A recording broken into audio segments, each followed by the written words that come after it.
Assalamualaikum warahmatullahi wabarakatuh. Salam sejahtera bagi kita semua. Kami dari Aset 5 kali ini akan sharing mengenai skema bagi hasil PSC. Kita langsung mulai aja guys. Diawali dengan milestone pengelolaan migas di Indonesia. Pada tahun 1871, pengeboran minyak pertama di Indonesia dilakukan oleh Menir Yandri Ring di daerah Majalengka, Jawa Barat yang menghasilkan 6.000 liter crude oil dari 4 sumur yang dibor menggunakan tenaga sapi. Kemudian tahun 1899, pemerintahan kolonial Hindia Belanda menerbitkan Indische Wet yang mengatur keterlibatan swasta dalam pengusahaan minyak bumi di Hindia Belanda yang dikenal sebagai sistem konsesi. Kemudian pada tahun 1960, setelah Indonesia merdeka, terbitlah Undang-Undang Nomor 44 PRP 1960 yang mengatur sistem kontrak karya menggantikan sistem konsesi di zaman Hindia Belanda. Kemudian barulah di tahun 1967 sistem kontrak bagi hasil mulai diperkenalkan melalui PN Permina dan PN Pertamin yang kemudian dipertegas dalam Undang-Undang Nomor 8 tahun 1971 tentang pembentukan Pertamina guys. Barulah kemudian tahun 2001 terbit Undang-Undang Nomor 22 yang mengatur pembubaran Pertamina yang kemudian berubah menjadi BUMN Pertamina Persero dan diikuti dengan pembentukan BP Migas untuk menggantikan peran Pertamina sebagai wakil negara di dalam Undang-Undang Nomor 8 tahun 1971.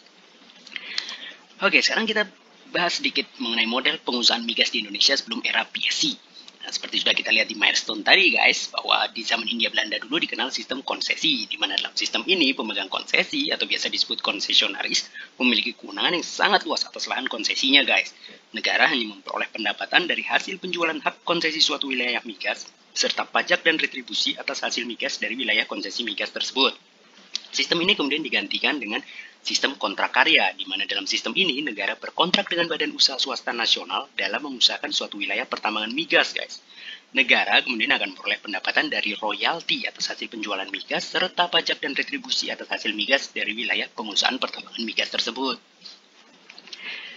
Hal ini kemudian dinilai belum memenuhi amanat Undang-Undang Dasar 1945 pasal 33 ayat 3 guys, yang intinya isinya berbunyi bumi, air, dan segala kekayaan alam yang terkandung di dalamnya dikuasai oleh negara guys.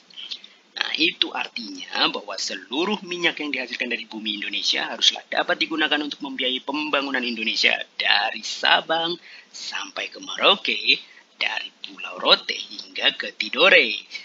Semuanya demi kesejahteraan 270 juta rakyat Indonesia, termasuk kita di dalamnya guys.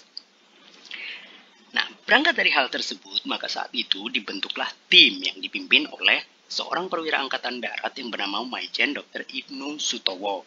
Tim yang dipimpin oleh beliau inilah yang kemudian berhasil mencetuskan suatu skema pengelolaan migas yang dikenal sebagai kontrak bagi hasil atau Production Sharing Contract, disingkat dengan PSC. Nah, kalau mungkin di antara kalian ada yang penasaran siapa sih sosok Dr. Ibnu Sutowo ini yang berhasil mencetuskan ide tentang kontrak bagi hasil. Nah, ini sosoknya guys. Salah, ini Asmuni guys.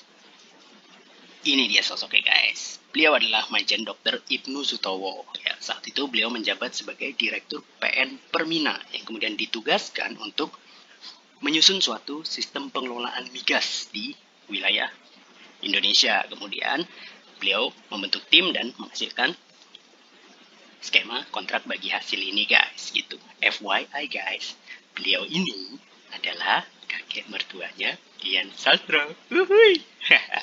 Ya, tapi memang beliau ini bisa dibilang seorang putra bangsa yang juara gitu guys. Ya, kenapa disebut juara? Karena buah pemikiran dari beliau dan timnya ini saat ini dipakai oleh hampir 76 negara di dunia untuk sistem pengelolaan migas di wilayah negaranya guys. Jadi bolehlah kita berbangga hati karena ada seorang putra bangsa yang ide dan pemikirannya dikenal dan dimanfaatkan di dunia oleh 76 negara sampai dengan hari ini.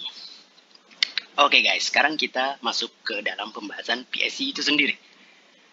Dalam bahasa sederhana, konon konsep ini terinspirasi dari sebuah sistem penggarapan sawah di Indonesia, guys, di mana pemilik tanah mempercayakan lahannya untuk digarap oleh petani penggarap dengan seluruh modal untuk pembelian benih, pupuk, alat bajak, dan sebagainya ditanggung oleh penggarap. Nantinya jika sawah telah berhasil panen, maka pemilik tanah akan mengganti seluruh biaya penggarapan lahan dalam bentuk gabah yang dihasilkan dari panen tersebut, guys. Sisa gabahnya akan dibagi lagi antara pemilik tanah dengan petani penggarap dalam porsi yang telah disepakati sebagai imbalan bagi si petani.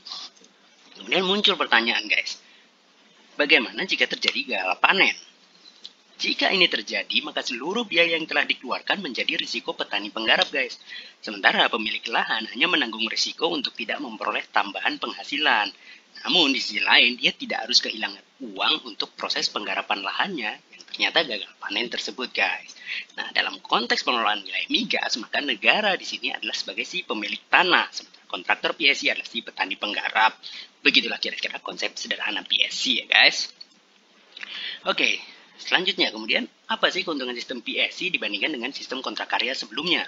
Pertama, di dalam sistem PSC negara tidak perlu menyiapkan modal kerja dalam bentuk fresh money. Jadi negara memang tidak perlu membebani APBN-nya dengan anggaran yang digunakan untuk memproduksikan minyak di wilayahnya guys. Kemudian kedua, negara tidak perlu menyiapkan tenaga dan peralatan kerja, termasuk juga teknologi gitu. Karena memang tenaga dan peralatan kerja di bidang migas ini dikenal memiliki biaya yang cukup tinggi guys gitu. Karena peralatannya spesifik dan juga tidak bisa digunakan di industri pertambangan lainnya. Kemudian negara juga tidak perlu menanggung kegagalan produksi. Nah, ini seperti yang dianalogikan di cerita tentang sawah tadi guys. Ketika sawah gagal panen, maka si pemilik lahan tidak perlu membayarkan apapun ke petani penggarap. Yang keempat adalah negara dapat membatasi risk exposure terhadap dirinya. Nah, untuk hal ini nanti akan kita bahas sedikit lebih detail di slide selanjutnya guys. Nah, inilah risk exposure terhadap negara yang bisa terjadi di dalam suatu pengelolaan migas guys. Yang pertama adalah risiko eksplorasi. Kenapa risiko eksplorasi?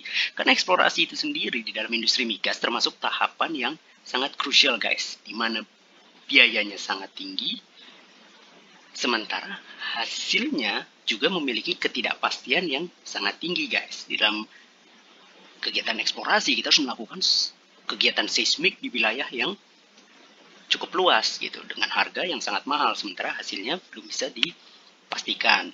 Kemudian juga risiko permodalan. Jadi dengan tidak menganggarkan biaya produksi migas di dalam APBN, maka alokasi anggaran itu bisa diarahkan untuk hal-hal yang lebih penting seperti sektor kesehatan, pendidikan, pertahanan, dan sebagainya. Kemudian juga ada risiko teknologi. Bahwa di dunia migas, teknologinya itu sangat cepat berkembang dan tidak bisa instan guys. Jadi teknologi yang mahal tidak bisa instan, jadi lebih baik itu memang diserahkan saja kepada pihak kontraktor untuk bisa mendapatkan teknologi tersebut. Dan yang terakhir adalah risiko hukum. Nah, di dalam kontrak karya, posisi negara itu sejajar dengan mitra kerja atau mitra bisnisnya guys. Sehingga ketika suatu saat terjadi dispute, bisa saja mitra kerja atau mitra bisnisnya tersebut melakukan gugatan terhadap negara atau bahkan mempaiditkan negara jika memang dinilai negara melakukan one prestasi. Nah, risk exposure inilah yang diharapkan bisa ditekan dengan mekanisme PSC tersebut dengan melakukan risk transfer dari negara kepada pihak kontraktor dengan imbalan berupa bagi hasil atas hasil produksi yang diperoleh oleh si kontraktor. Dengan demikian, maka diharapkan risk exposure terhadap negara bisa ditekan ke level yang lebih rendah dibandingkan jika menggunakan skema kontrak karya seperti sebelumnya. Gitu guys. Oke, selanjutnya kita masuk ke dalam kata kunci dalam skema PSC. Ini adalah kata-kata yang akan sering kita temui ketika kita membahas tentang PSC, mulai dari gross production, FTP, cost recovery, TBS, DMO, taxable share, tax, dan take. Nah, ini kita lihat di slide berikutnya. Ya, ini kira-kira langkah perhitungan skema bagi hasil PSC guys. Dimulai dari menghitung gross production, kemudian dilanjutkan dengan menghitung FTP atau first tranche petroleum. FTP ini adalah sejumlah minyak yang akan disisihkan pertama kali sebelum kita mulai menghitung cost recovery guys. Setelah itu baru dilakukan penghitungan cost recovery, dari cost recovery dapatlah nilai ETBS atau equity to be split. Nah, ini adalah jumlah minyak yang nantinya akan dibagi sebagai GOI split dan sebagai kontraktor split. GOI itu adalah Government of Indonesia ya guys. Kemudian setelah itu barulah kita menghitung DMO atau Domestic Market Obligation. Ini adalah jumlah minyak dari porsi kontraktor yang wajib dijual ke kilang dalam negeri untuk mencukupi kebutuhan domestik. Nanti ada perhitungannya sendiri untuk kali ini. Kemudian setelah itu baru menghitung taxable share dan tax yang nantinya akan menyusun nilai GOI take dan kontraktor take. Nah, inilah diagram flow PSC guys. Inti dari segala inti, core of the core. Kelihatannya memang rumit guys, tapi sebetulnya nggak serumit itu juga. Saya akan coba jelaskan step by step. Dimulai dari gross production. Dari gross production kita kurangi dulu dengan FTP. Dalam konteks Pertamina EP nilai FTP kita adalah 5%. Di KKS lain bisa lebih tinggi dari 5% sampai dengan 20%. Setelah dikurangi FTP baru dikurangi lagi dengan cost recovery. Gross production yang sudah dikurangi FTP dan cost recovery akan menjadi ETBS atau equity to be split. Inilah yang nanti akan di split antara government dan kontraktor, di mana government mendapat porsi 32.7731% dan PEP di sini mendapat porsi 67.2269%. Angkanya kelihatannya keriting, tapi nanti pada akhirnya akan bulat. Nah, setelah itu barulah dihitung DMO sebesar 25% dari splitnya PEP. Ya, dalam kasus Pertamina EP, DMO ini akan dihargai 100% ICP guys. Sehingga di perhitungan ini nantinya DMO ini akan bersifat zero balance. Setelah itu barulah dapat angka taxable share.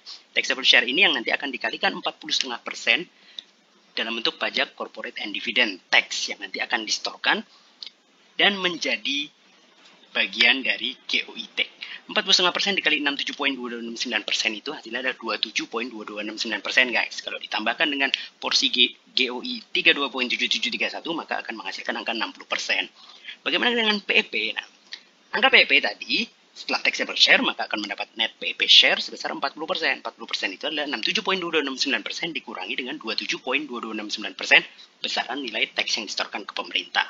Nah, setelah itu barulah PEP take ditambahkan dengan angka cost recovery-nya. Oke, sekarang kita bahas dalam angka supaya lebih gampang.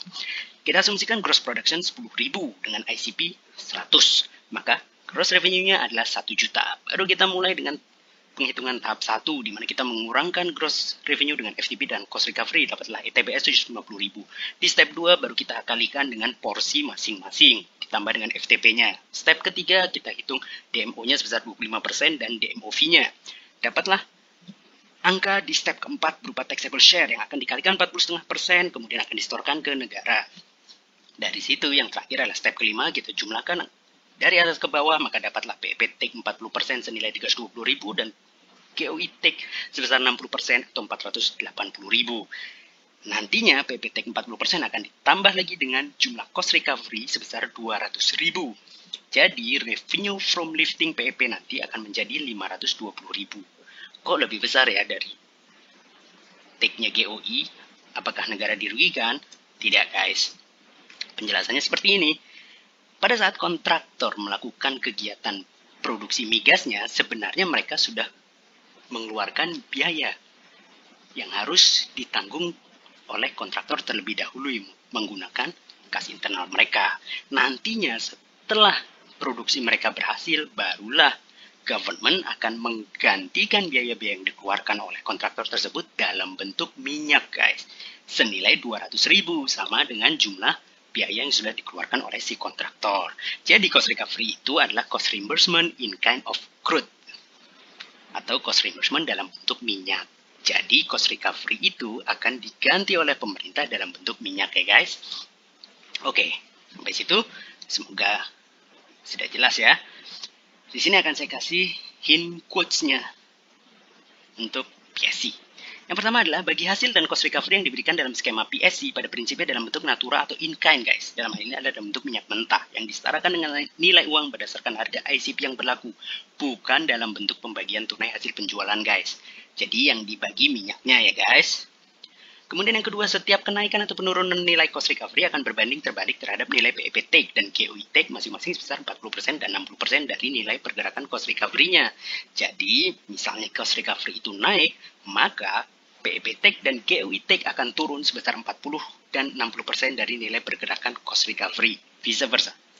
Kemudian yang terakhir adalah persentase FTP akan menentukan besaran maksimal cost recovery yang dapat diberikan GOI kepada kontraktor PSC. Dalam kasus Pertamina EP FTP-nya 5%, maka jumlah maksimum cost recovery yang bisa diberikan oleh pemerintah adalah 95% dari nilai gross production di dalam suatu periode.